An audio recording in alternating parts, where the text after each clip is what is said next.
Hello सिर्फ army.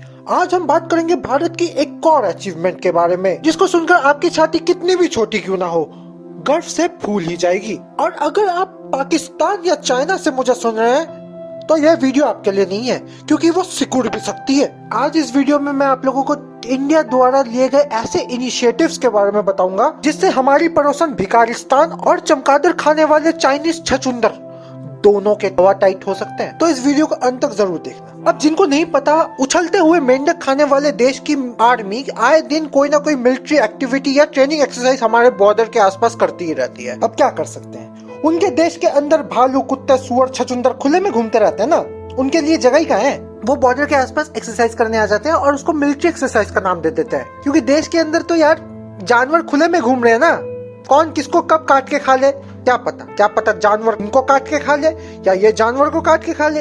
Equal opportunity मिलती है वहाँ के लोगों को और जानवर को भी।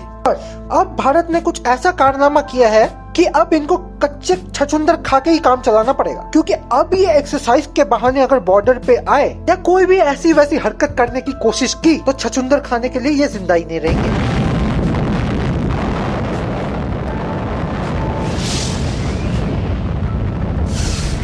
तो आओ गाइस शुरू करते हैं। Beyond visual range missile test perform by India. Rafale के इंडिया में आते ही इनकी हालत वैसी खस्ता हो गई थी, इतनी खस्ता हो गई थी कि इन्होंने तिब्बत में अपना एयर बेस ही बना डाला और अपने सभी मिलिट्री कैंप को इंडो चाइना बॉर्डर की तरफ मूव करवाने लगे। गुड न्यूज ये है कि अब भारत ने मिका और R-77 मिसाइल्स का टेस्ट कंप्लीट कर लिया है। यह भारत द्वारा परफॉर्म किया गया एक सीक्रेट मिशन था जिसमें राफेल का इस्तेमाल करके मिका और R-77 मिसाइल्स जो कि एक लॉन्ग रेंज मिसाइल्स है, इनको टेस्ट करवाया गया। अब आज की डेट में भारत अपनी सीमा में बैठे बैठे बिना चमगादड़ रूपी आंखों को नजर आए पटाखे फोड़ सकती है क्योंकि ये मिसाइल्स रडार रेंज में आए बगैर टारगेट को फिक्स करते हुए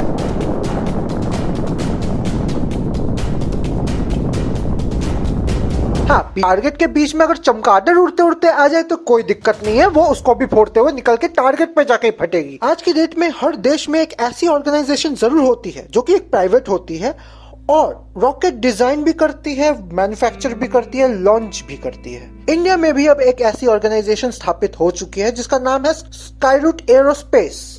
अब ये एक ऐसी ऑर्गेनाइजेशन है जिसने पहले ही प्राइवेट कंपनी मेड रॉकेट बनाकर उसको टेस्ट कर लिया है। अब इसका मेन टारगेट है कि बाय दिसंबर 2021 ये एक रॉकेट बनाए जो कि इसरो की हेल्प से वो लॉन्च कर पाए।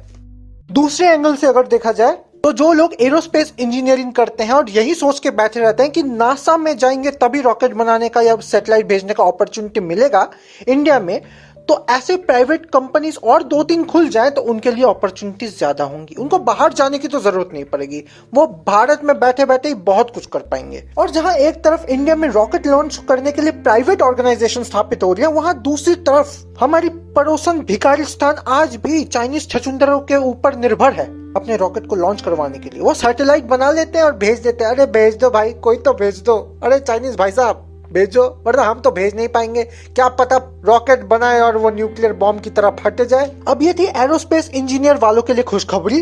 अब आते हैं made in India electronics product के ऊपर। इंडिया ने अप्रैल के शुरुआती दिनों में एक स्कीम निकाली थी, प्रोडक्शन लिंक इंसेंटिव, जिसके अनुसार अगर आप इंडिया में आके अपने इलेक्ट्रॉनिक्स गुड्स और प्रोडक्ट्स की मैन्युफैक्चरिंग करते हो तो अगले 5 साल तक आपको 4 से 6% की इंसेंटिव मिलेगी आपके टोटल प्रोडक्शन के ऊपर। ये स्कीम इंट्रोड्यूस इसलिए की गई थी क्योंकि चाइना से कंपनी बाहर तो निकल रही थी बट मोस्टली आसपास के पड़ोसी देशों में जा रही थी, वियतनाम, रशिया वगैरह के पास। तो इन्होंने ये स्कीम निकाली थी ताकि खुद को भी प्रॉफिट मिले, यहाँ पे एम्प्लॉयमेंट बढ़े और उनको भी थोड़ा बहुत प्रॉफिट मिले। तो according to current data 22 companies ने ऑलरेडी इस स्कीम के अंदर अपना नाम एनरोल करवा लिया है। That means although currently we are facing unemployment, but आगे इलेक्ट्रॉनिक इंजीनियर्स और IT डिपार्टमेंट के लिए और भी ज्यादा ग्रोथ अपॉर्चुनिटीज इंडिया में होंगी। तो let's hope for the best.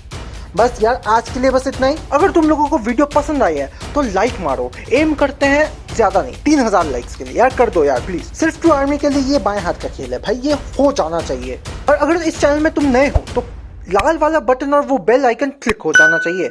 हम लोग 2 लाख सब्सक्राइबर्स के टारगेट के बहुत करीब है। एक बार ये टारगेट अचीव हो जाता है तो मैं शेडी और सिर्फ ट्रू दोनों के पास आप लोगों के लिए एक सरप्राइज है। वो सरप्राइज टारगेट पूरा होने के बाद ही मैं आप लोगों को बताऊंगा। और मैं शेडी और सिर्फ टू आपके लिए ऐसी वीडियोस इस चैनल पे लाते रहेंगे और आप लोग अपना सपोर्ट ऐसे दिखाते रहिएगा। मिलते हैं मेरे नेक्स्ट वीडियो में, तब तक के लिए बाय।